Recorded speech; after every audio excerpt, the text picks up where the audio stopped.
বিসমিল্লাহির রহমানির রাহিম। আমার সুপ্রিয় শিক্ষার্থীবৃন্দ, সম্মানিত অভিভাবকবৃন্দ এবং আমার সহকর্মীবৃন্দ, আমার বন্ধু বান্ধব যে যেখান থেকে আমার এই ক্লাস পর্যবেক্ষণ করছে সবাইকে আসসালামু আলাইকুম। আশা করি আল্লাহর রহমতে আমার প্রিয় মানুষগুলো সবাই খুব ভালো আছে। সবার জন্য শুভকামনা দিয়ে আজকের ক্লাস শুরু করছি। সবাইকে স্বাগত। ক্লাস শুরু করার আগে আমার পরিচয়টা দিয়ে নিয়ে, আমাকে চেনো সবাই, তারপরও আমার পরিচয়টা দিয়ে নিই। আমি Mumtaz Khatun, Motijheel model school and college, Basabo শাখা। আমি আজকে তোমাদের নবম ও দশম শ্রেণীর বাংলা প্রথম পত্রের সৈয়দ শামসুল হকের আমার পরিচয় একটা কবিতা পড়াবো, যেটাতে আমাদের বাঙালির ইতিহাস, ঐতিহ্য, সংস্কৃতি উনি তুলে ধরেছেন। তাহলে আমরা চলো পড়াতে চলে যাই। পড়ার ফাঁকে ফাঁকে তোমাদের সঙ্গে কথা বলবো। যে যেখান থেকে আমার এই ক্লাসটা দেখছো, আমার প্রিয় ছাত্রছাত্রীরা, তোমার বন্ধুরা যারা ক্লাস দেখছে না, তাদের জন্য শেয়ার করে তাদের কাছে পাঠিয়ে দাও এবং সবাই বেশি বেশি করে আমার ক্লাসটা শেয়ার করো। তাহলে আমার ভালো লাগবে, কারণ তোমরা আমাকে অনেক সহযোগিতা করছো। আমি ক্লাস নিচ্ছি, আমার ক্লাসে তোমরা সবাই দেখো, কমেন্ট করো, আমার অনেক ভালো লাগে। তোমাদের সহযোগিতায় আমি এগিয়ে যাচ্ছি। তোমরা সহযোগিতা করলে সামনে আমি আরো তোমাদেরকে আরো ভালো ক্লাস দিতে চেষ্টা করব। তাহলে চলো আমরা ক্লাসে যাই। আজকে আমরা কি পড়বো? সৈয়দ শামসুল হকের আমার পরিচয়। এখানে আমি একটা ছবি দেখিয়েছি সৈয়দ শামসুল হক। এই আমার পরিচয় কবিতাটা সৈয়দ শামসুল হক কিশোর কবিতা সমগ্র থেকে, তার একটা গ্রন্থ আছে কিশোর কবিতা সমগ্র, সেখান থেকে আমার পরিচয় কবিতাটা শামসুল হক লিখেছেন। আমরা তাহলে শামসুল হক সম্পর্কে আগে জানি, কবি পরিচিতি তার সম্পর্কে আগে জানি। এত সুন্দর বাংলার ইতিহাস যে তুলে ধরেছে, আমাদের জন্ম থেকে শুরু করে আমাদের এই স্বাধীন বাংলাদেশ পর্যন্ত যে ঘটনাগুলো উনি খুব সুন্দর করে আমাদের সামনে তুলে ধরেছেন, তার সম্পর্কে আগে আমরা জানি। সৈয়দ শামসুল হকের কবি পরিচিতি, সবাই স্ক্রিনের দিকে খেয়াল করো। সৈয়দ শামসুল হকের জন্ম হচ্ছে 1935 খ্রিস্টাব্দে 27 ডিসেম্বর। উনি 1935 খ্রিস্টাব্দে 27 ডিসেম্বর জন্মগ্রহণ করেন। কোথায়? কুড়িগ্রাম। তার জন্মস্থান হচ্ছে কুড়িগ্রাম। পিতার নাম হচ্ছে সিদ্দিক হোসেন। এবং সৈয়দ শামসুল হক ম্যাট্রিক পাস করেন 1950 সালে ঢাকা কলেজিয়েট স্কুল থেকে। 1950 সালে ঢাকা কলেজিয়েট স্কুল থেকে উনি ম্যাট্রিক পাস করেন। উচ্চ মাধ্যমিক, আমরা যেটাকে এইচএসসি বলি, এটা 1952 সালে জগন্নাথ কলেজ থেকে উনি পাশ করেন এবং ইংরেজি সাহিত্যে ঢাকা বিশ্ববিদ্যালয় থেকে স্নাতক ডিগ্রি অর্জন করেন। পেশায় সৈয়দ শামসুল হক ছিলেন সাংবাদিক এবং লেখালেখিও ছিল তার, এর পাশাপাশি তিনি লেখালেখিও করতেন। কর্মজীবনে বাংলা বিভাগের পরিচালক ছিলেন তিনি। তাহলে দেখো একসাথে কত গুণের অধিকারী, সাংবাদিক, লেখালেখি করতেন, আবার বাংলা বিভাগের পরিচালক ছিলেন। বলছে চিত্রনাট্য রচয়িতা গীতিকার হিসেবে খ্যাতি অর্জন করেছেন। উনি চিত্রনাট্য করেছেন, অনেক গল্প, কবিতা, নাটক, উপন্যাস লিখেছেন, গীতিকার, গানও লিখেছেন উনি, সেই হিসেবে উনি অনেক খ্যাতি অর্জন করেছেন। এখানে আমি কিছু উপন্যাস এবং তার ছোট গল্প, কাব্যগ্রন্থের নাম দিয়েছি, তোমরা এই নামগুলো ভালো করে পড়বা। আমাদের অরিজিনাল বইয়ের কবি পরিচিতিতে যেই নামগুলো আছে ওগুলো সহ এগুলো পড়বা ভালো করে। এগুলো আমাদের নৈবিত্তিকের জন্য খুব ইম্পর্টেন্ট। বলছে উপন্যাস হচ্ছে এক মহিলার ছবি, সীমানা ছাড়িয়ে, নীল দংশন, নিষিদ্ধ লোবান। তাহলে উপন্যাস দিয়েছি হচ্ছে এক মহিলার ছবি, সীমানা ছাড়িয়ে, নীল দংশন। এছাড়াও নিষিদ্ধ লোবান। ছোট গল্প বলছে রক্ত গোলাপ, আনন্দের মৃত্যু। আরো অনেক ছোট গল্প আছে, আমি এখানে অল্প কিছু ব্যবহার করেছি, কারণ এত কিছু আনা যায় না, নিয়ে আসতে গেলে অনেক সময়ও লাগে, আবার পুরো কবি পরিচিতি একটা স্ক্রিনে আসে না। কাব্যগ্রন্থ পরাণের গহীন ভিতর, একদা এক রাজ্যে, অগ্নি ও জলের কবিতা। তাহলে কাব্যগ্রন্থ দিয়েছি পরাণের গহীন ভিতর, একদা এক রাজ্যে, অগ্নি ও জলের কবিতা। শিশু কিশোরদের জন্য লেখা আছে তার সীমান্তের সিংহাসন আনু বড় হয়। তিনি শিশু কিশোরদের, তোমাদের মতো কিশোরদের জন্য এবং শিশুদের জন্য লেখালেখি করেছেন। তার মানে কি সাহিত্যের সকল শাখায় দেখা যাচ্ছে তার অবদান অনেক বেশি। এবং উনি অনেক পুরস্কারও পেয়েছেন, তার মধ্যে বাংলা একাডেমি পুরস্কার, আদমজী সাহিত্য পুরস্কার, সাহিত্য 21 পদকও উনি পেয়েছেন। তাহলে আমরা এতক্ষণ ওনার গুণাগুণ সম্পর্কে জানলাম এবং উনি আমাদের ছেড়ে চলে গিয়েছেন 2016 সালে। 2016 সালে উনি মৃত্যুবরণ করেছেন 27 সেপ্টেম্বর। কোথায়? ঢাকাতে। তাহলে কবি পরিচিতিটা স্ক্রিন থেকে তোমরা ভালো করে দেখে নিবা এবং অরিজিনাল বইয়ের যেগুলো আছে সেগুলো সহ এটা একটু ভালো করে পড়বা। আমি এখানে একটু কিছু নতুন নতুন কাব্যগ্রন্থের নাম, গল্পের নাম, উপন্যাসের নাম দিয়েছি বই ছাড়াও, সেগুলো তোমরা একসাথে সংযোজন করে নিবা বইয়ের সহ।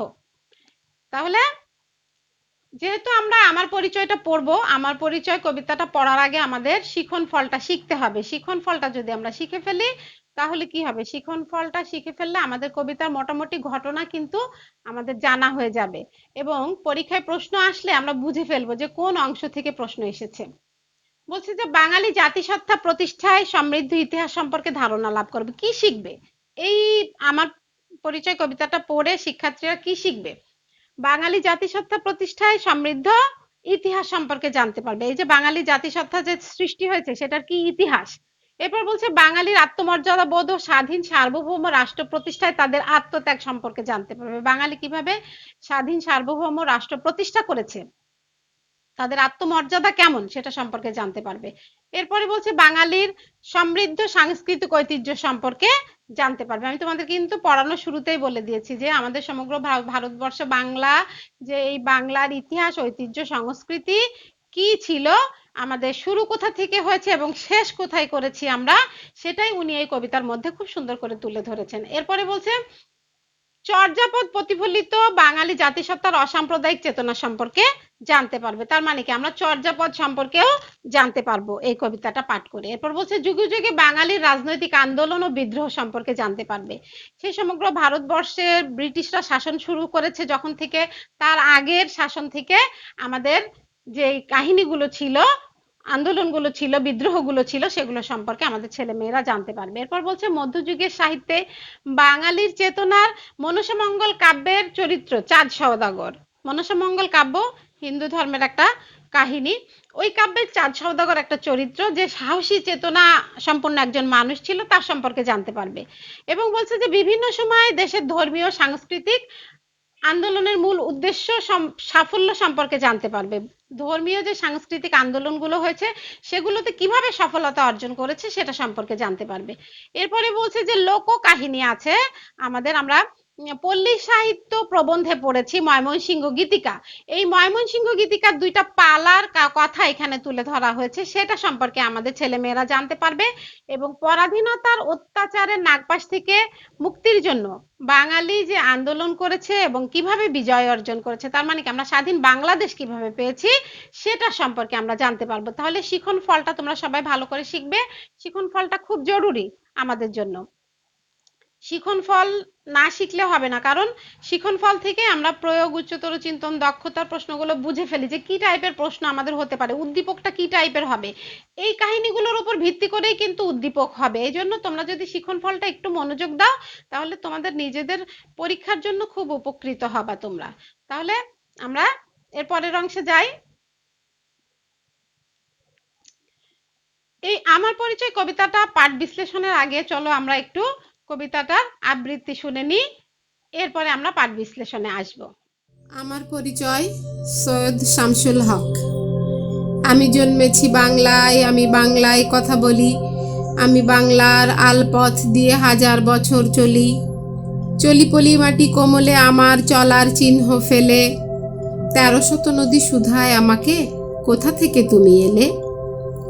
আমি তো এসেছি চর্যাপদের অক্ষরগুলো থেকে, আমি তো এসেছি সওদাগরের ডিঙার বহর থেকে, আমি তো এসেছি কৈবর্তের বিদ্রোহী গ্রাম থেকে, আমি তো এসেছি পালযুগ নামে চিত্রকলার থেকে, এসেছি বাঙালি পাহাড়পুরের বৌদ্ধ বিহার থেকে, এসেছি বাঙালি জোড়া বাংলার মন্দির বেদি থেকে, এসেছি বাঙালি বরেন্দ্রভূমে সোনা মসজিদ থেকে, এসেছি বাঙালি আউল বাউল মাটির দেউল থেকে, আমি তো এসেছি সার্বভৌম বারোভূঁইয়ার থেকে, আমি তো এসেছি কমলার দিঘি মহুয়ার পালা থেকে, আমি তো এসেছি তিতুমির আর হাজি শরীয়ত থেকে, আমি তো এসেছি গীতাঞ্জলি ও অগ্নিবীণার থেকে, এসেছি বাঙালি ক্ষুদিরাম আর সূর্য সেনের থেকে, এসেছি বাঙালি জয়নুল আর অবন ঠাকুর থেকে, এসেছি বাঙালি রাষ্ট্রভাষার লাল রাজপথ থেকে, এসেছি বাঙালি বঙ্গবন্ধু শেখ মুজিবুর থেকে। আমি যে এসেছি জয় বাংলার বজ্রকণ্ঠ থেকে, আমি যে এসেছি ৭১-এর মুক্তিযুদ্ধ থেকে, এসেছি আমার পিছনে হাজার চরণ চিহ্ন ফেলে। শুধাও আমাকে, এত দূর তুমি কোন প্রেরণায় এলে? তবে তুমি বুঝি বাঙালি জাতির বীজ মন্ত্রটি শোনো নাই, সবার উপরে মানুষ সত্য তাহার উপরে নাই। একসাথে আছি, একসাথে বাঁচি, আজও একসাথে থাকবই, সব বিভেদের রেখা মুছে দিয়ে সাম্যের ছবি আঁকবই। তাহলে কবিতা শেষ হলো, আবৃত্তি শেষ হলো। এরপর আমরা পাঠ বিশ্লেষণে চলে যাই। আমি কিছু কিছু লাইন, কবিতার সব লাইনগুলো একটা দুইটা করে তুলে ধরে সেটার বিশ্লেষণ করে দিয়েছি। সবাই যদি একটু মনোযোগ দাও তাহলে সবাই এই কবিতাটা পড়তে ভয় পাই, কেউ এই কবিতাটা পড়তে চায় না। আমি বিশেষ করে ক্লাসে পড়াই যখন, আমাদের ছেলেমেয়েরা সবাই বলে ম্যাডাম অনেক কঠিন, এত কাহিনী মনে থাকে না, সাল মনে থাকে না। এজন্য আমি খুব কষ্ট করে তোমাদের জন্য খুব অল্প অল্প করে কাহিনী, ইম্পর্টেন্ট কথাগুলো তুলে এখানে সাজানোর চেষ্টা করেছি। জানি না কতটুকু তোমাদের ভালো লাগবে, তোমরা একটু খেয়াল করো, খেয়াল করলেই বুঝতে পারবা। তাহলে আমরা কবিতার বিশ্লেষণে যাই। বলছে, আমি জন্মেছি বাংলায়, আমি বাংলায় কথা বলি, আমি বাংলার আলপথ দিয়ে হাজার বছর চলি, চলি পলি মাটি কোমলে আমার চলার চিহ্ন ফেলে, ১৩০০ নদী শুধায় আমাকে কোথা থেকে তুমি এলে। তাহলে কি বলছে সৈয়দ শামসুল হক? বলছে যে আমি জন্মেছি বাংলায়। এই যে আমি, এই আমি দ্বারা কি বাঙালি জাতির প্রতিনিধিত্ব করাকে বোঝানো হয়েছে। আমি দ্বারা কবি এখানে কি করছে? বাঙালি জাতির প্রতিনিধিত্ব করছে, প্রতিনিধিত্ব করাকে বুঝিয়েছে। কবি বলছে যে আমি এই বাংলায় জন্মগ্রহণ করেছি, করে এই বাঙালি জাতির প্রতিনিধিত্ব করছি। বাংলা ভাষার গুরুত্ব তিনি এই কবিতার মধ্য দিয়ে তুলে ধরেছেন, যে বাংলা ভাষার গুরুত্ব কি। এখানে নিজের ভাষাকে কি করেছেন? উনি সমৃদ্ধ করেছেন। এবং আমরা যে গ্রামে মেঠো পথ দিয়ে চলি, এবং আমাদের গ্রাম কি, বাংলাদেশ হচ্ছে কৃষি প্রধান দেশ। কৃষি প্রধান দেশের জমির যে সীমানা আল দিয়ে আমরা হেঁটে যাই, সেই আল পথের কথা কিন্তু এখানে কবি ব্যবহার করেছে, যে আমি বাংলার আল পথ দিয়ে হাজার বছর চলি। তার মানে কি, আমার জন্ম থেকে শুরু হয়েছে আমার কাহিনী, এবং আমি শেষ পর্যন্ত কোন কোন পথ দিয়ে কিভাবে চলি সেটার বর্ণনা দিয়ে বলছে যে বাংলার আলপথ দিয়ে হাজার বছরের পথ পার হওয়ার কথা কবি এখানে তুলে ধরেছে। এবং কবি যখন এই যে হাজার বছরের পথ পার হয়ে সামনের দিকে এগিয়ে যাচ্ছে, তখন কি হচ্ছে? ১৩০০ নদী, বাংলাদেশ হচ্ছে ১৩০০ নদীর দেশ। এই ১৩০০ নদী শুধাচ্ছে, জিজ্ঞাসা করছে। শুধানো অর্থ হচ্ছে জিজ্ঞাসা করা। জিজ্ঞাসা করছে যে তুমি যে এত দূর এলে, কিভাবে এলে? কবি ১৩০০ নদী, কবির পরিচয় জানতে চাচ্ছে, কোথা থেকে আসলে, কি পরিচয় তোমার। তাহলে আমি জন্মেছি বাংলায়, আমি বাংলায় কথা বলি, আমি বাংলার আলপথ দিয়ে হাজার বছর চলি, চলি পলি মাটি কোমলে আমার চলার চিহ্ন ফেলে, ১৩০০ নদী শুধায় আমাকে কোথা থেকে তুমি এলে। এটার বিশ্লেষণটা আমি করে দিলাম। এর পরের অংশে যাই। আমাদের ইতিহাস শুরু হয়ে গেল। এই যে আমার পরিচয় দিচ্ছে কবি, আমাদের ইতিহাস শুরু হয়ে গেল। বলছে যে আমি তো এসেছি চর্যাপদের অক্ষরগুলো থেকে। আমি এখানে ছোট্ট করে একটা ছবি দেখানোর চেষ্টা করেছি। আগের দিনের চর্যাপদগুলো কিভাবে লেখা হতো, মনে হচ্ছে যে হিজিবিজি হিজিবিজি লেখা। হ্যাঁ, আমরা যেমন বাংলা লিখি, বাংলা লেখাগুলো কত সুন্দর, আমরা তো আসলে এই লেখাগুলো বুঝি না। এটা হচ্ছে চর্যাপদের লেখা। আমি একটা ছবি দেখানোর চেষ্টা করেছি। বলছে যে এই চর্যাপদ বাংলা ভাষার প্রথম আদি নিদর্শন, প্রাচীন আদি নিদর্শন। এটা হচ্ছে ৬০০ থেকে ১১০০ খ্রিস্টাব্দে রচিত হয়েছিল। এটা হরপ্রসাদ শাস্ত্রী নেপাল থেকে উদ্ধার করেন। এই চর্যাপদ কে উদ্ধার করেন? হরপ্রসাদ শাস্ত্রী। কোথা থেকে? নেপাল থেকে। এবং এই চর্যাপদের মধ্যে প্রাচীন বাংলার অতি সাধারণ মানুষের প্রাণময় জীবনচিত্র ফুটে উঠেছে। চর্যাপদে কি ফুটে উঠেছে? আমরা যে সাধারণ মানুষ, এই গ্রাম বাংলার সাধারণ মানুষের জীবনচিত্র এই চর্যাপদের মধ্যে ফুটিয়ে তোলা হয়েছে। তাহলে আমাদের এই গেল ফার্স্ট পরিচয়। এরপরে বলছে আমি তো এসেছি সওদাগরের ডিঙার বহর থেকে। এখানে আমি চাঁদ সওদাগরের ডিঙা পাইনি, আমি অনেক চেষ্টা করেছি খুঁজার, পাইনি। এখানে আমি ডিঙার বহর, সেই অতীতকালেরই ডিঙার একটা বহর দেখানোর চেষ্টা করেছি। চাঁদ সওদাগরের ডিঙার বহর তো সেই জাহাজের মতো বড় নৌকা ছিল। ওইখানে ময়ূরপঙ্খী একটা, আমরা যে জি বাংলা স্টার জলসাতে যে দেখেছি আমরা কাহিনীগুলো, ওখানে আমরা দেখার চেষ্টা করেছি, দেখেছি যে ওই ধরনের বড় ডিঙাগুলো দেখানো হয়েছে। তো এখানে বলছে যে প্রাচীনকাল থেকে বড় বড় বাণিজ্য তরিতে করে ব্যবসা বাণিজ্য করতেন সওদাগররা। যে সওদাগররা আগের দিনে ব্যবসা বাণিজ্য করতেন, তারা কি করতেন? বড় বড় যে ডিঙি, মানে এখানে বলতেছে ডিঙার বহর থেকে। ডিঙা হচ্ছে বৃহদার্থে। আমরা যখন প্রত্যয় করি ডিঙা বৃহদার্থে, আর ডিঙি হচ্ছে ক্ষুদ্রার্থে। ছোট নৌকাকে আমরা ডিঙি বলি, আর বড় নৌকাকে ডিঙা বলি। তো সেই অর্থে এখানে ডিঙার বহর থেকে। তাহলে এই চাঁদ সওদাগর যখন এই বাণিজ্য যাত্রা করতেন, তখন এখানকার একটা হিন্দু ধর্মের কাহিনী এই এখানে খুব সুন্দর করে তুলে ধরা হয়েছে, আমরা দেখেছি, অনেকে পড়েছে। যে চাঁদ সওদাগরের সাথে আহ হিন্দু ধর্মের কাহিনী অনুযায়ী তাদের মনসা এক দেবী আছে, তার সঙ্গে দ্বন্দ্ব হয়। এই দ্বন্দ্বের কারণে সে চাঁদ সওদাগরকে অভিশাপ দেয় এবং বলে যে তোমার বংশে যারা জন্মগ্রহণ করবে সবাইকেই মৃত্যুবরণ করতে হবে, কাউকে আমি বেঁচে থাকতে দেব না। এবং আস্তে আস্তে কি হয় দেখা যায় যে তার সন্তানদের সবই সাপের সাপের দংশনে মৃত্যুবরণ হয়। এখানে আমরা বেহুলা লক্ষীন্দরের কাহিনী এই চাঁদ সওদাগরের সাথে সংযুক্ত করেছে যে লেখক এগুলো লিখেছে, এগুলো লোককাহিনী বলে। সেই হিসাবে আমি অত ঘটনায় যাচ্ছি না। বেহুলা লক্ষীন্দর বড় হলে তোমরা বেহুলা লক্ষীন্দরের কাহিনী পড়বা। এবং এখানে চাঁদ সওদাগরের যে মধুকর ডিঙার কথা স্মরণ করা হয়েছে, এটাও আমাদের একটা ঐতিহ্য, আমাদের বাংলার একটা অতি প্রাচীন ঐতিহ্য। তাহলে এর পরেরটায় আমরা যাই। আমি তো এসেছি কৈবর্তের বিদ্রোহী গ্রাম থেকে। কৈবর্তের বিদ্রোহের ছবি আমি পাইনি, এখানে আমি আলোচনাটা তুলে ধরেছি তোমাদের সুবিধার্থে। বলছি যে কৈবর্তের বিদ্রোহ বা বরেন্দ্র বিদ্রোহ বলতে পাল কর্মচারী দিব্যের নেতৃত্বে শুরু হওয়া যে বিদ্রোহ, সেই বিদ্রোহের কথা বলা হয়েছে। বলছে যে দ্বিতীয় মহিপালের পাল সাম্রাজ্যের বিরুদ্ধে বিপ্লবকে বোঝানো হয়েছে। এটা সাল ছিল 1070 থেকে 1077। এটিকে বাংলাদেশে মানে বাংলাতে এমনকি ভারতবর্ষে প্রথম সফল বিদ্রোহ হিসেবে অভিহিত করা হয়। কৈবর্তের বিদ্রোহ হচ্ছে আমাদের এই ভারতবর্ষের প্রথম বিদ্রোহ যেটা সফলতা অর্জন করেছিল। এই বিদ্রোহের মধ্যে দিয়ে কি হয়েছিল, বরেন্দ্রকে নিজের অধীনে আনতে সক্ষম হয়েছিল নেতারা, যারা যুদ্ধ করেছিল তারা এই বরেন্দ্র ভূমিকে নিজেদের অধীনে আনতে পেরেছিল।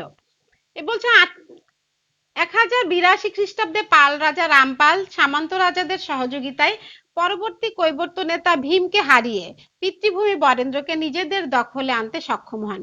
এর মাধ্যমে বাঙালিদের প্রথম রাষ্ট্র বিপ্লবের সমাপ্তি ঘটে। তার মানে কি, এই কৈবর্তের বিদ্রোহের মধ্যে দিয়ে আমরা কি পেলাম, কৈবর্তের বিদ্রোহের মধ্যে দিয়ে আমরা পেলাম ভারতবর্ষে যে প্রথম বিদ্রোহ হয়েছিল সেটাতে বাঙালিরা সফলতা অর্জন করেছিল, সেটার কাহিনী আমরা এখানে পেলাম।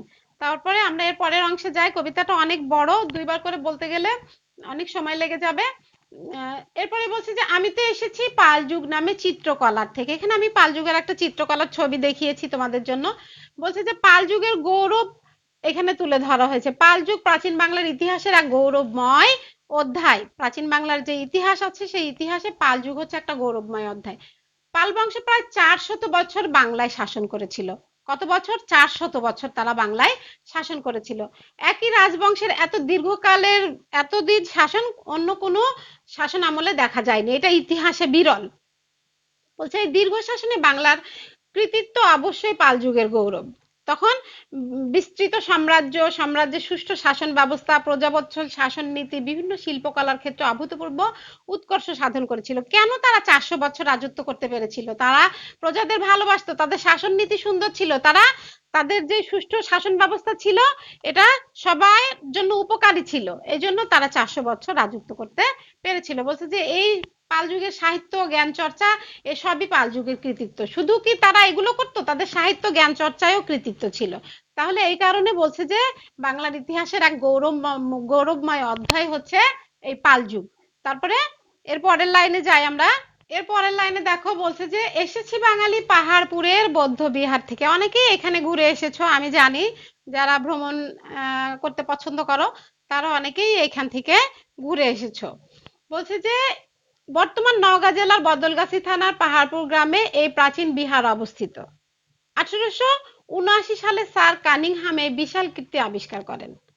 1879 সালে স্যার কানিংহাম কি করেছিল, এই পাহাড়পুরের বৌদ্ধবিহার এটাকে একটা বিশাল কীর্তি বলছে, এটা আবিষ্কার করেছিলেন।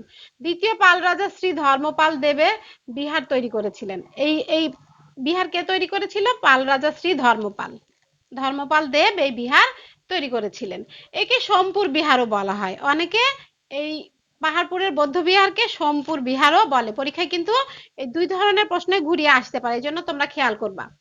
এটি আমাদের প্রত্নতত্ত্ব ঐতিহ্যের পরিচয় বহন করে। পৃথিবীর সবচেয়ে বড় বিহারগুলোর মধ্যে এটি অন্যতম। বলতেছে এই পাহাড়পুরের বৌদ্ধ বিহার হচ্ছে পৃথিবীতে যতগুলো বৌদ্ধ বিহার আছে তার মধ্যে সবচেয়ে বড় হচ্ছে এই বিহারটা। ধর্মপালের রাজত্বকাল, এই যে ধর্মপাল যেটা তৈরি করেছিল, এই ধর্মপালের রাজত্বকাল ছিল 1777 থেকে 1810 খ্রিস্টাব্দ পর্যন্ত। তাহলে ভালো করে স্ক্রিনের দিকে খেয়াল করে সবাই দেখে নাও, যেহেতু আমাদের এটা পাঠ্যতে আছে এবং আসতে পারে পরীক্ষায়, এই জন্য তোমরা যদি এই অল্প অল্প করে ইতিহাসগুলো সম্পর্কে একটু ধারণা নিজের মধ্যে নিয়ে ফেলো, তাহলে ইনশাল্লাহ পরীক্ষায় লিখতে পারবে। আমি তোমাদের জন্য একটু ভিন্নতা এনে পড়ানোর চেষ্টা করছি যেন তোমাদের ভালো লাগে। অনেকে হয়তো ছবিগুলো দেখে নাই, আমি ছবিগুলো পাশে দিয়ে কাহিনীগুলো বর্ণনা করার চেষ্টা করেছি। পরের লাইনে যাই আমরা, সবাই খেয়াল করো। এসেছি বাঙালি জোড়া বাংলার মন্দির বেদি থেকে। এই যে জোড়া বাংলার একটা ছবি আমি এখানে দিয়েছি, দেখো মনে হচ্ছে যে দোচালা ঘর, তাই তো? হ্যাঁ, দুই চালা, দুই পাশে দুইটা চালা, দোচালা একটা ঘর, এবং গ্রামে আমরা যে ঘরগুলো দেখি ওইরকম দোচালা ঘর। দেখো এটার কাহিনীতে কি বলছে, যে জোড়া বাংলা রীতির মন্দির স্থাপত্য এপার বাংলা ওপার বাংলায় বেশ কিছু থাকলেও বিষ্ণুপুরের জোড়া বাংলায় আপন স্থাপত্য কীর্তি বৈশিষ্ট্যে সমুজ্জ্বল। যে বিষ্ণুপুরে যে জোড়া বাংলা আছে, এই জোড়া বাংলার কথা বলছে, যে এটা স্থাপত্য কীর্তি, এটা হচ্ছে বৈশিষ্ট্যে সমুজ্জ্বল, এটার সাথে অন্য কারো কোনোটা তুলনা হয় না। জোড়া বাংলা মন্দির যে বাংলা ঘরের চালের আদল, তা সমগ্র বঙ্গে প্রচলিত। বলছে যে এটা দেখতে কি, আমরা গ্রামে যে দুচালা ঘর দেখি না, ওই রকম ঘরের আদলে তৈরি।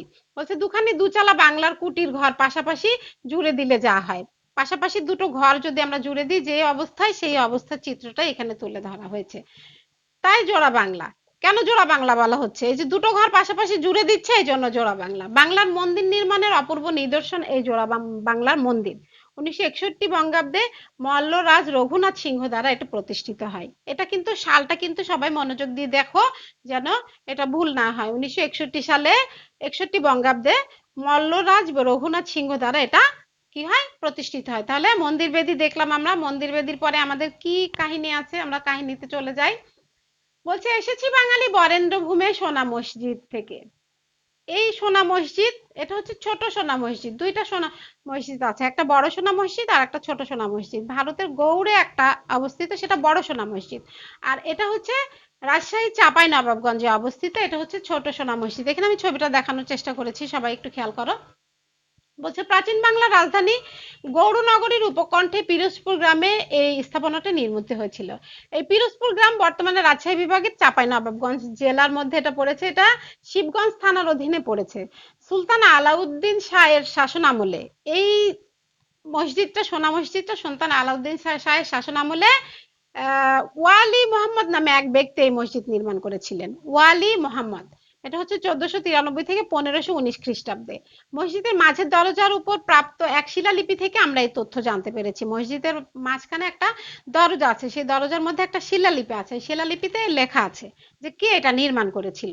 তবে শিলালিপির নিচের অংশ ভেঙে যাওয়াতে আমরা তারিখটা জানতে পারিনি, যে কত তারিখে, মানে কোন সময়, তারিখটা আমাদের এখানে জানা নাই। এই জন্য বলছে যে অংশটুকু ভেঙে যাওয়া নির্মাল কত সালে নির্মাণ হয়েছিল সেটা আমরা জানতে পারিনি। এটি কোতোয়ালি মানে দরজা থেকে মাত্র 3 কিলোমিটার দক্ষিণে। মসজিদটি মুসলিম স্থাপত্যের অন্যতম নিদর্শন। আমাদের যে মুসলিম ইতিহাস ঐতিহ্য আছে মুসলমানদের, সেটার একটা মানে অন্যতম নিদর্শন হচ্ছে এই সোনা মসজিদ। এটি হোসেন শাহ স্থাপত্য রীতিতে তৈরি। হোসেন শাহের স্থাপত্য রীতিতে এই সোনা মসজিদ তৈরি। তাহলে সোনা মসজিদের কাহিনীটা সবাই একটু ভালো করে খেয়াল করবা। এরপর বলছে এসেছি বাঙালি আউল বাউল মাটির দেউল থেকে। এই যে আউল বাউল মাটির দেউল, আমাদের কি, আমরা আল্লাহ আমাদেরকে তৈরি করেছে মাটি দিয়ে, আমরা মানুষ, হ্যাঁ, আমরা আবার মাটির সাথে মিশে যাব। তো এই আউল বাউল মাটির দেউল, আমরা আউল বাউল বলতে যারা শিল্পী সাধক, গান ভজন করে, গান গায়, তাদেরকে আমরা বুঝি। তো বলছে যে বাউল মতবাদকে একটি মানুষ পুরাণ বলা হয়।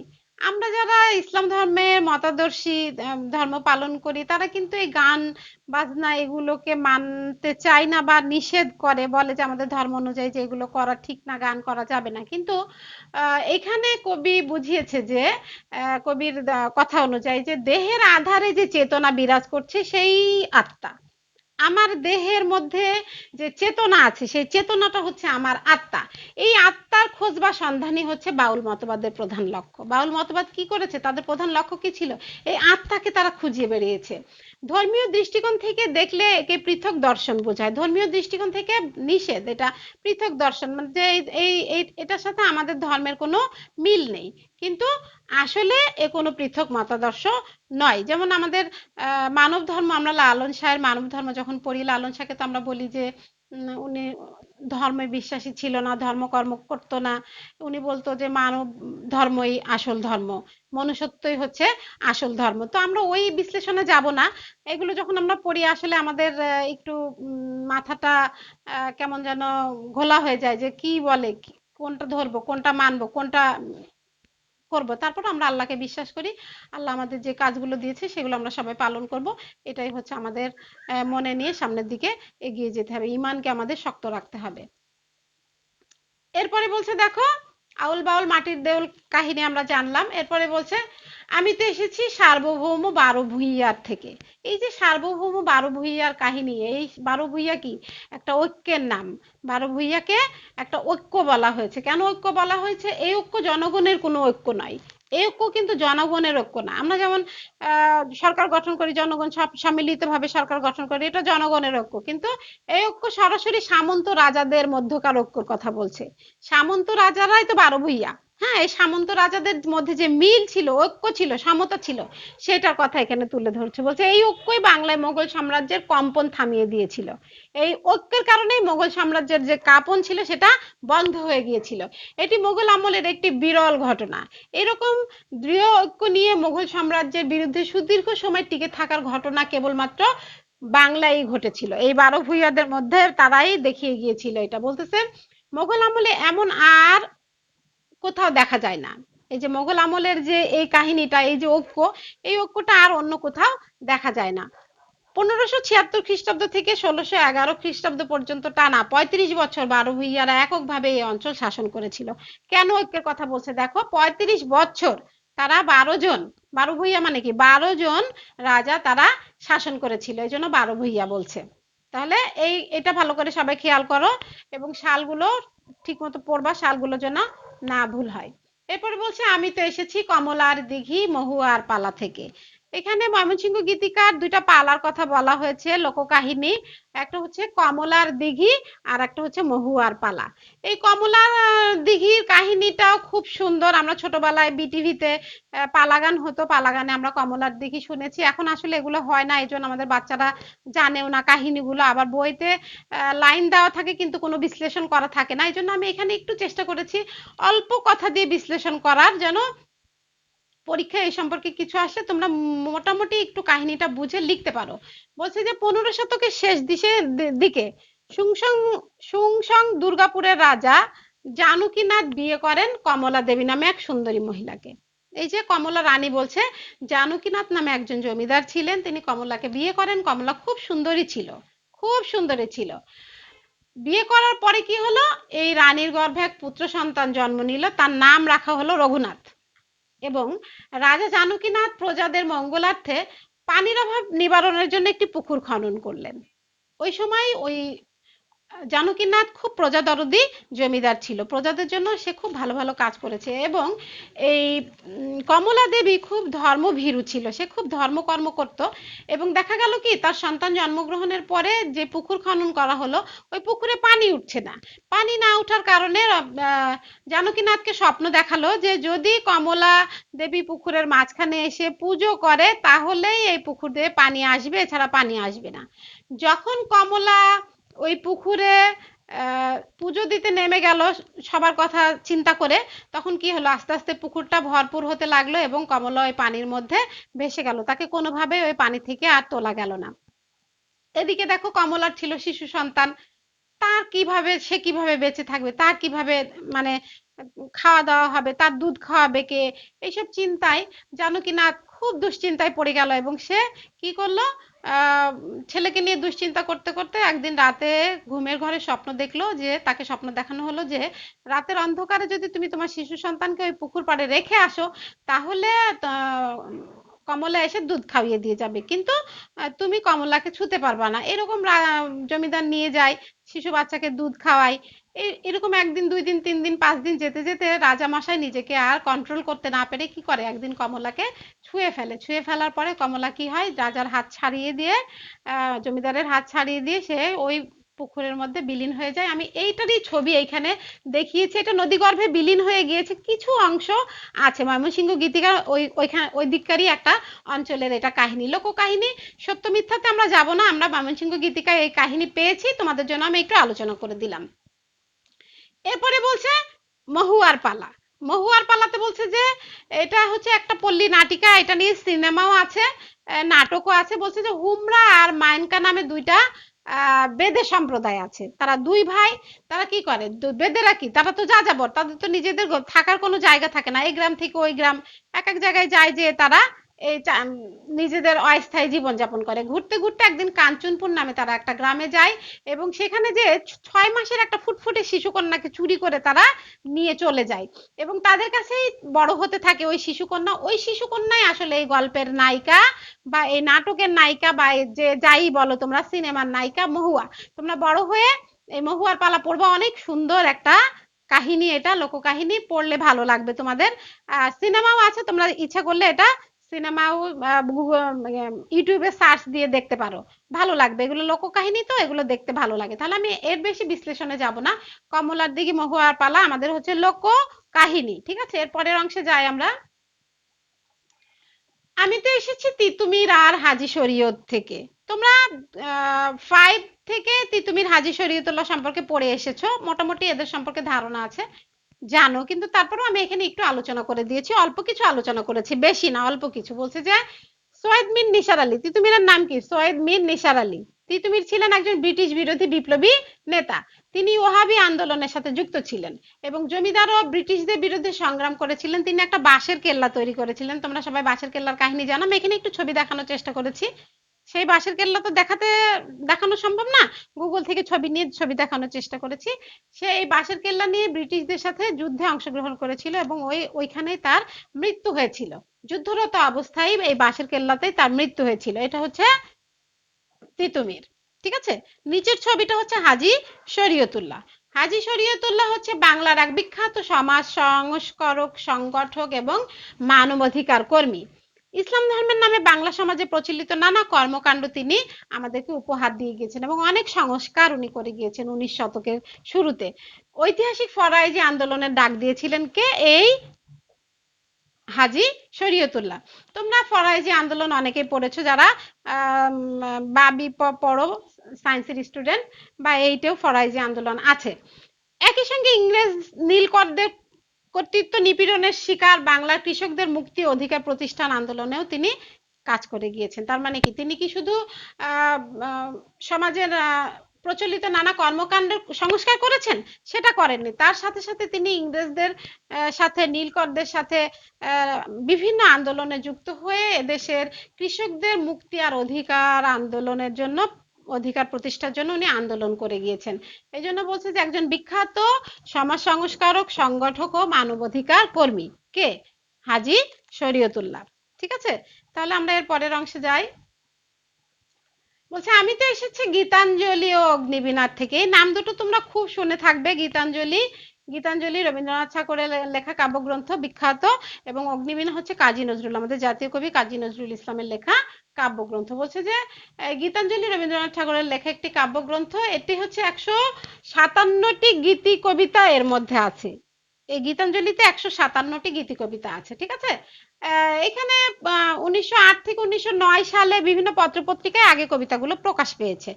এরপর 1910 সালে গীতাঞ্জলি কাব্যটি প্রকাশিত হয়েছে। গীতাঞ্জলি কি পুরস্কার পেয়েছে, কিন্তু এটা নিয়ে কিন্তু পরীক্ষায় নৈর্ব্যক্তিক আসে। আর অগ্নিবীণা বলছে যে বিংশ শতাব্দীর প্রথমার্ধে অন্যতম জনপ্রিয় বাঙালি কবি কাজী নজরুল ইসলামের প্রথম কাব্যগ্রন্থ। এটি 1329 বঙ্গাব্দে কার্তিক মাসে প্রকাশিত হয়। এই গ্রন্থে মোট 12টি কবিতা আছে। কবিতার নামগুলো আমি এখানে দিয়ে দিয়েছি, নামে আমি যাচ্ছি না, তোমাদের জানার জন্য আমি এখানে নামগুলো দিয়ে দিয়েছি। তোমরা স্ক্রিনটা একটু টেনে স্টিল করে নিয়ে নামগুলো একটু দেখে নিও। এরপর বলছে এছাড়া গ্রন্থটি সর্বাগ্রে বিপ্লবী বীরেন্দ্রনাথ কুমার ঘোষকে উৎসর্গ করেছেন। এই অগ্নিবীণা কাকে উৎসর্গ করেছেন? বীরেন্দ্রনাথ কুমার ঘোষকে তিনি উৎসর্গ করেছেন। এবং এখানে যে দেখো ছবিটা যে আঁকা হয়েছে, এই ছবিটা এঁকেছে কে? ছবিটা এঁকেছে অবনীন্দ্রনাথ ঠাকুর।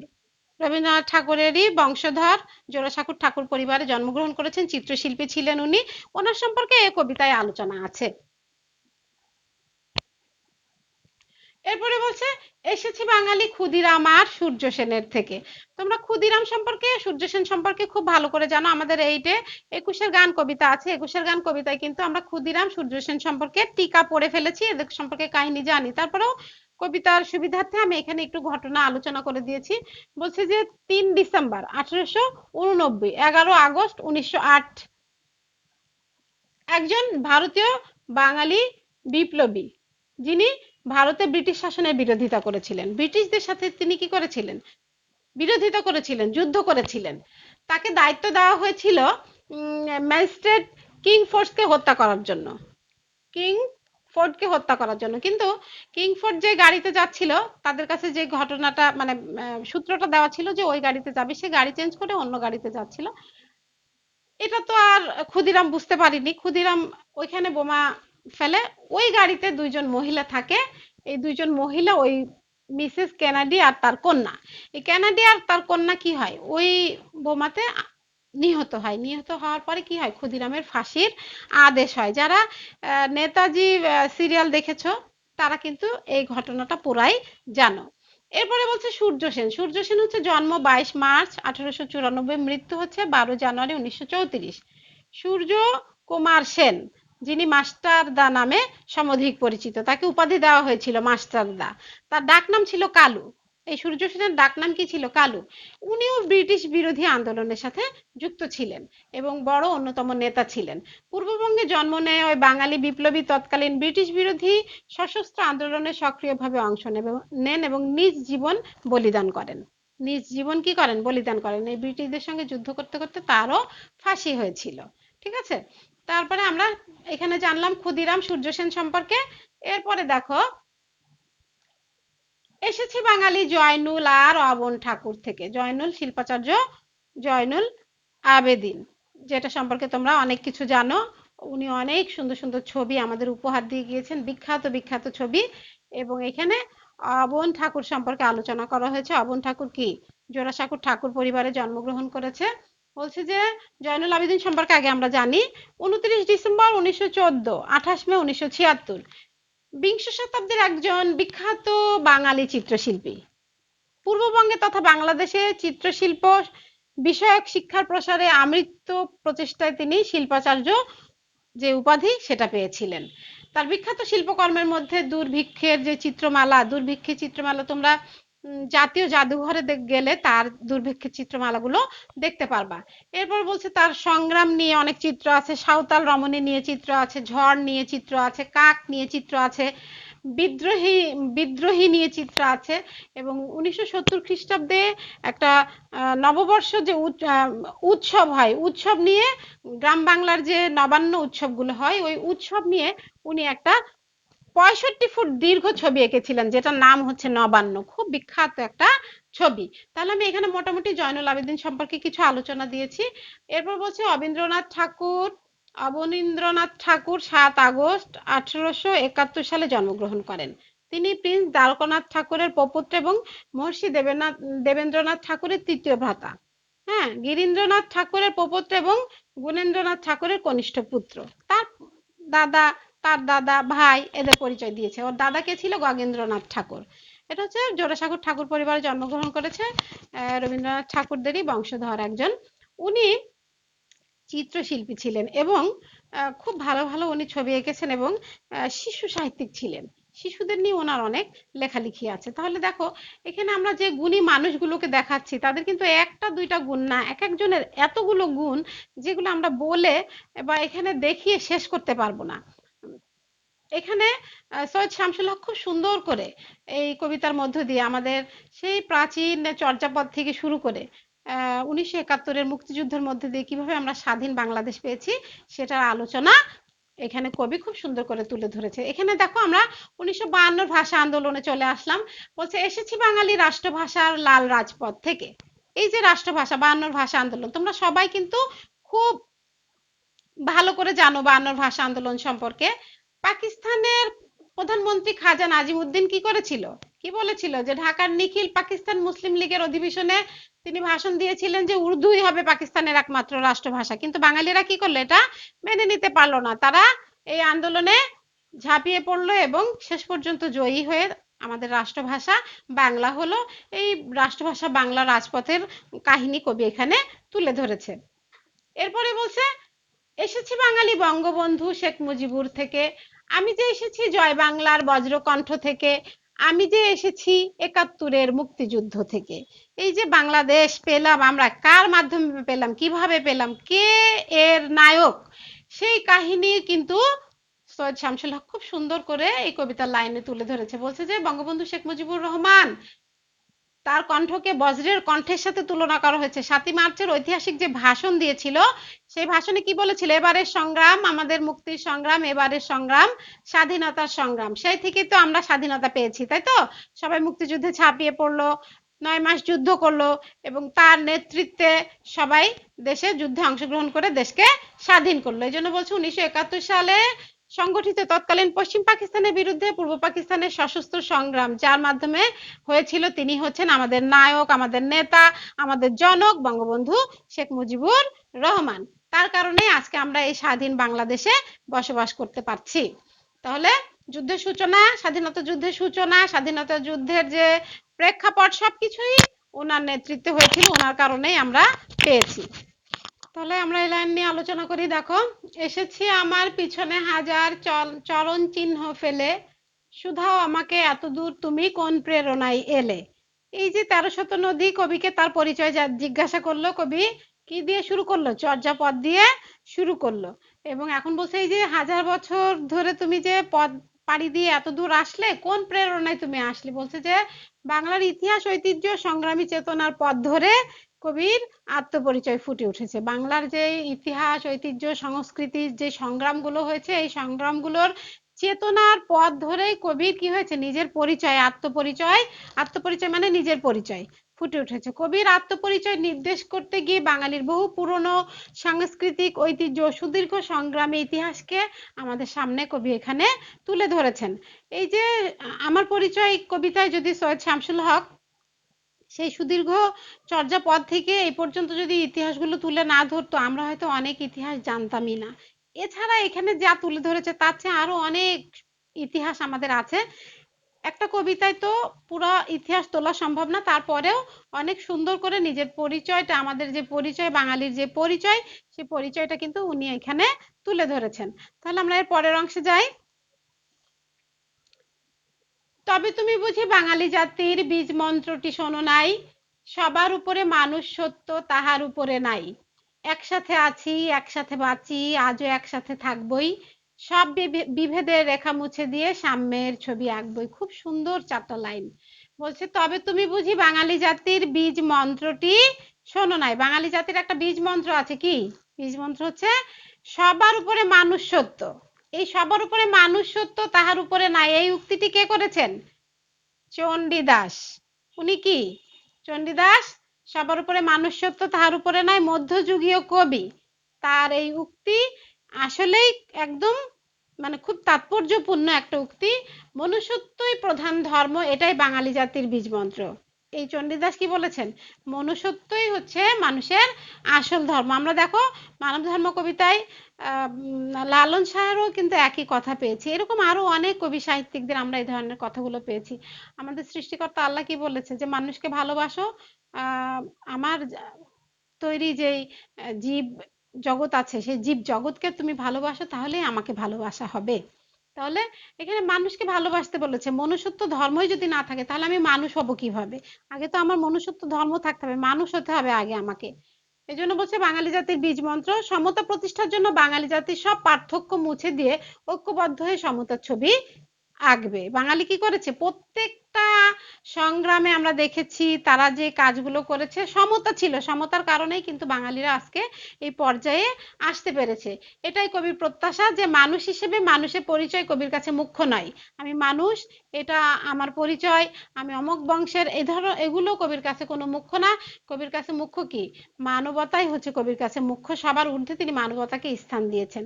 তাহলে এই যে সবার উপরে মানুষ সত্য, তাহার উপরে না, এটা কে বলেছে? মধ্যযুগীয় কবি চণ্ডীদাস। আমি তার একটা ছবি এখানে তোমাদেরকে দেখানোর চেষ্টা করেছি। তাহলে মোটামুটি আমাদের কবিতা এখানে শেষ হলো। এখন আমরা কবিতার ইম্পর্টেন্ট শব্দার্থগুলো জেনে নিই, যেগুলো থেকে জ্ঞানমূলক প্রশ্ন আসে। আমি আলাদা করে অনেক শব্দার্থ তো লাইন বাই লাইন আলাদা করে দেখাইনি, আমি নাম্বারিং করে দিয়েছি, তোমরা নাম্বারটা খেয়াল করলেই বুঝতে পারবা। পরিচয়, কবিতার শব্দার্থগুলো খেয়াল করো, জ্ঞানমূলকের জন্য ইম্পর্টেন্ট। বলছে পরিচয়, নামধাম বা বংশের বিবরণ অথবা জানাশোনা। পরিচয় মানে কি? নামধাম বা বংশের বিবরণ অথবা জানাশোনা। জন্মেছি মানে কি? মাতৃগর্ভ থেকে নির্গত হয়েছি বা উৎপত্তি হয়েছে বা উদ্ভব হয়েছে। আমার জন্ম কোথা থেকে হয়েছে? মাতৃগর্ভ থেকে হয়েছে। আমার দেশ কি? বাংলাদেশ। আমার মাতৃভূমি বাংলাদেশ। তো এরকম বলছে যে এই যে মাতৃগর্ভ থেকে নির্গত হওয়া হচ্ছে জন্মানো। এরপর বলছে পলিমাটি, বন্যা বা নদীর স্রোতে আনিত ঘোলা জল থেকে থিতিয়ে পড়া নরম যে মাটির স্তর, সেটাকে পলিমাটি বলা হচ্ছে। এরপরে বলছে যে চিত্রকলা, ছবি আঁকার যে বিদ্যা, সেটাকে বলছে চিত্রকলা। মন্দির কি? দেবালয়। মন্দির কিন্তু নৈমিত্তিকের জন্য ইম্পর্টেন্ট আসে। এরপর বলছে আউল বাউল। আউল বাউল কারা? সাধক সম্প্রদায়ের লোক যারা। বজ্রকণ্ঠ, বঙ্গবন্ধু শেখ মুজিবুর রহমানের কণ্ঠকে বজ্রের কণ্ঠের সাথে তুলনা করা হয়েছে, কারণ 7ই মার্চের ভাষণ ওই ধরনের তাৎপর্যই বহন করে। এই জন্য বলছে বজ্রের শব্দের সঙ্গে তুলনীয় গভীর জোরালো কণ্ঠ। চরণ চিহ্ন মানে পায়ের দাগ বা পদরেখা। প্রেরণা অর্থ উৎসাহ বা উদ্দীপনা। বলছে বীজ মন্ত্র অর্থ মূল মন্ত্র। বিভেদ অর্থ প্রভেদ বা পার্থক্য। ছবি অর্থ প্রতিকৃত বা চিত্র। আউল বাউল কি? সাধক সম্প্রদায়ের লোক। আউল বাউল হয়তো দুইবার দেওয়া হয়ে গেছে। জয় বাংলা কি? মুক্তিযুদ্ধের স্লোগান। জয় বাংলা হচ্ছে মুক্তিযুদ্ধের স্লোগান। বেদি কি? বসার জন্য, বক্তৃতা দেওয়ার জন্য নির্মিত উঁচু ভূমি বা মঞ্চ। বেদি কিন্তু ইম্পর্টেন্ট। হ্যাঁ, আউল বাউল, বীজ মন্ত্র, এগুলো একটু ভালো করে পড়বা। জয় বাংলা, এগুলো একটু ভালো করে পড়বা। আমি এখানে কবিতার ইম্পর্টেন্ট লাইনগুলো থেকে কঠিন কঠিন শব্দের অর্থগুলো এখানে লিখে দিয়েছি তোমাদের সুবিধার্থে। জ্ঞানমূলক প্রশ্নটা এখান থেকে যেন তোমরা সহযোগিতা পাও। এরপরে আমরা যে কবিতাটা পড়লাম, এই কবিতার পটভূমিটা আমি এখানে তুলে ধরেছি। এই পটভূমিটা যদি তোমরা ভালো করে মুখস্থ করে ফেলো, তোমাদের প্রয়োগ উচ্চতর চিন্তন দক্ষতার জন্য খুবই উপকৃত হবা, তোমরা লিখতে পারবা সুন্দর করে। আমি এখানে আমার মতো করে সুন্দর করে এখানে তুলে ধরেছি। বলছি যে স্বাধীন বাঙালি জাতির, এখানে একটু ভিতরে ঢুকে গেছে, স্বাধীন বাঙালি জাতির প্রতিষ্ঠার পিছনে আছে এক সমৃদ্ধ ইতিহাস। সৈয়দ শামসুল হক গভীর মমতার সঙ্গে বাঙালির ইতিহাস, ঐতিহ্য, সংস্কৃতির পটভূমি অনুসন্ধান করেছেন। বৌদ্ধ কবিদের লিখিত চর্যাপদের মধ্যে জাতিসত্তার অসাম্প্রদায়িক জীবনবোধের পরিচয় নিহিত রয়েছে।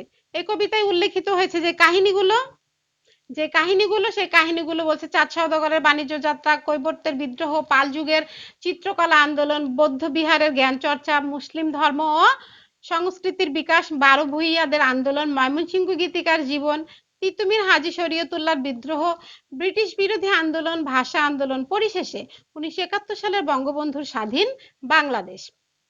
তাহলে দেখো আমি এই পটভূমির মধ্যে কিন্তু পুরো কবিতার কি কাহিনী, সেই কাহিনীটা আমি এখানে তুলে ধরার চেষ্টা করেছি। আমার পরিচয় কবিতার মধ্যে এই হাজার বছরের বাঙালি বিবর্তনের উজ্জ্বল অধ্যায়গুলো কবি খুব সুন্দর করে ফুটিয়ে তুলেছেন।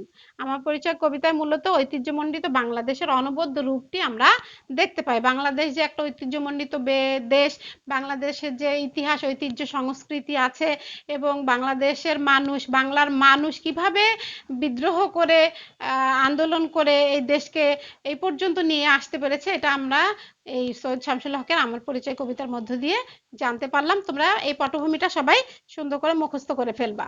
এরপরে বলছে মূল্যায়ন। এতক্ষণ যে আমরা কবিতাটা পড়লাম, এটার মূল্যায়ন আমি এখানে উত্তর সহ দিয়ে দিয়েছি। তোমরা যেহেতু ক্লাস নিতে পারছি না, ঘরে বসে অনলাইন ক্লাস নিচ্ছি, অনেকে প্রশ্নে দেয় যে ম্যাডাম উত্তর লিখে দেন, এজন্য উত্তরগুলো লিখেই আজকে মূল্যায়নটা দিয়ে দিয়েছি। বলছে মহুয়ার পালা কি? ময়মনসিংহ গীতিকার অন্যতম একটি পালা, মহুয়ার পালা। ক্ষুদিরামকে ফাঁসি দেওয়া হয়েছিল কত সালে? 1908 সালে। এরপর বলছে কত সালে সূর্য সেনের ফাঁসি হয়? 1934 সালে। বড় সোনা মসজিদ কোথায় অবস্থিত? ভারতের গৌড়ে অবস্থিত। আমি বলেছি দুইটা সোনা মসজিদ, একটা ছোট সোনা মসজিদ আর একটা বড় সোনা মসজিদ। এখানে আমি বড় সোনা মসজিদের কথা দিয়েছি। কত সালে কৈবর্তের বিদ্রোহ হয়? আনুমানিক 1070 থেকে 1077 খ্রিস্টাব্দে। সৈয়দ শামসুল হকের জন্ম 1935 সালে। চর্যাপদ কে আবিষ্কার করেন? হরপ্রসাদ শাস্ত্রী। আর বাংলা সাহিত্যের আদি নিদর্শন কি? চর্যাপদ। পদ, বাংলা সাহিত্যের আদি নিদর্শন হচ্ছে চর্যাপদ। তাহলে এখানে আমি কিছু নৈবিত্তিক প্রশ্ন তোমাদেরকে দিয়েছি, যে এতক্ষণ কবিতাটা পড়াইলাম এই ধরনের প্রশ্ন, নৈবিত্তিক প্রশ্ন, বহু নির্বাচনী প্রশ্ন আমাদের হবে। এছাড়াও বহুপদী সমাপ্তি সূচক প্রশ্ন তো তোমরা জানো কি ধরনের হয়। কবিতাটা যেহেতু বড়, এত কিছু দেখাতে পারিনি, একটু জ্ঞানমূলক প্রশ্নগুলো আমি এখানে দেখিয়ে দিয়েছি। এরপরে আমি একটা কিছু অনুধাবনমূলক প্রশ্ন দিয়ে তোমাদের বাড়ির কাজ দিয়েছি। এই প্রশ্নগুলো ভালো করে শিখে ফেলবা, শিখলে তোমার পরীক্ষার জন্য সুবিধা হবে। আমি যেভাবে ইতিহাসগুলো সুন্দর করে অল্প অল্প করে আলোচনা করে দিয়েছি, সবাই যদি একটু ক্লাসটা ভালো করে খেয়াল করো, আমি আশা করি ইনশাল্লাহ তোমরা যে ভয় পাও আমার পরিচয় পড়তে, এটা ভয়টা আর থাকবে না, সবাই সুন্দর করে লিখতে পারবা। তাহলে বাড়ির কাজের প্রশ্নগুলো দেখো। 1 নম্বর প্রশ্নে দিয়েছি, এসেছি আমার পিছনে হাজার চরণ চিহ্ন ফেলে বলতে কি বোঝানো হয়েছে। এই যে হাজার চরণ চিহ্ন ফেলেছে, আমি এই পর্যন্ত চলে আসলাম, এটা বলতে কবি কি বুঝিয়েছেন। 2 প্যারায় অনুধাবনমূলক প্রশ্ন হচ্ছে, প্রথমে প্রশ্নের উত্তর দিয়ে নিবা। এসেছি আমার পিছনে হাজার চরণ চিহ্ন ফেলে বলতে কবি কি বুঝিয়েছে, প্রশ্নের উত্তর দিয়ে এরপরে দ্বিতীয় প্যারায় এটা বিশ্লেষণ করবা। একসাথে আছি একসাথে বাঁচি বলতে কবি কি বুঝিয়েছে। এই যে আমরা একসাথে আছি একসাথে বাঁচি, এই লাইনটা দ্বারা কবি কি বুঝিয়েছে, এটাও 2 প্যারাই। অনুধাবন মানেই 2টা প্যারা হবে। এরপর বলছে আমি জন্মেছি বাংলায়, এখানে আমি দ্বারা কি নির্দেশ করা হয়েছে। আমি কিন্তু প্রথম কবিতা যখন বিশ্লেষণ করেছি তখন কিন্তু এইটার প্রশ্নের উত্তরটা আমি দিয়ে দিয়েছি, তোমরা প্রথম বিশ্লেষণ থেকে এটার উত্তর পেয়ে যাবে। আমার বিশ্লেষণগুলো একটু খেয়াল করলে প্রত্যেকটার উত্তর পাবা। জয় বাংলাকে বজ্রকণ্ঠ বলা হয়েছে কেন। জয় বাংলাকে বজ্রকণ্ঠ বলা হয়েছে কেন, বঙ্গবন্ধু শেখ মুজিবুর রহমানের 7ই মার্চের ভাষণের যে কথা, সেখানেই তো বজ্রকণ্ঠের কথাটা এসেছে।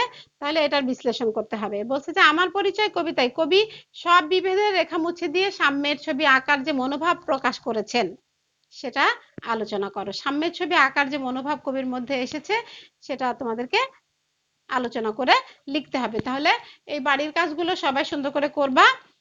আর প্রথম থেকে শেষ পর্যন্ত কবিতাটা যারা বুঝতে সমস্যা হবে টেনে একটু মনোযোগ দিয়ে দেখবা, যেহেতু ইতিহাস, ঐতিহ্য, সংস্কৃতি সম্পর্কে জানতে হবে, কথাগুলো একটু কঠিন।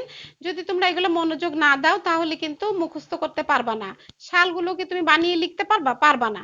ইতিহাস কি তুমি কমলার দিঘির জায়গায় যদি মহুয়ার পালা দাও, মহুয়ার পালার জায়গায় যদি কমলার দিঘি দাও, হবে, হবে না। এই জন্য আমি এখানে অল্প অল্প করে আলোচনা দিয়েছি। আমি আশা করব আমার প্রিয় ছেলেমেয়েরা সবাই এটা সুন্দর করে পড়ে ফেলবে, যেহেতু সবার কাছে কঠিন লাগে এই জন্য আমি এটা করিয়ে দিলাম। তাহলে আজকের ক্লাস এখানেই শেষ করলাম। সবাইকে ধন্যবাদ। সবাই ভালো থেকো, সুস্থ থেকো, আর মন দিয়ে পড়াশোনা করো, 5 ওয়াক্ত নামাজ পড়ো। আর আমার ক্লাসটা যারা দেখেনি তাদের কাছে শেয়ার করে দিও দেখার জন্য। তোমরা আমাকে সহযোগিতা করছো, আমার ক্লাস সবাই দেখছো, এই জন্য তোমাদেরকে সবাইকে অসংখ্য ধন্যবাদ। সবাইকে আসসালামু আলাইকুম।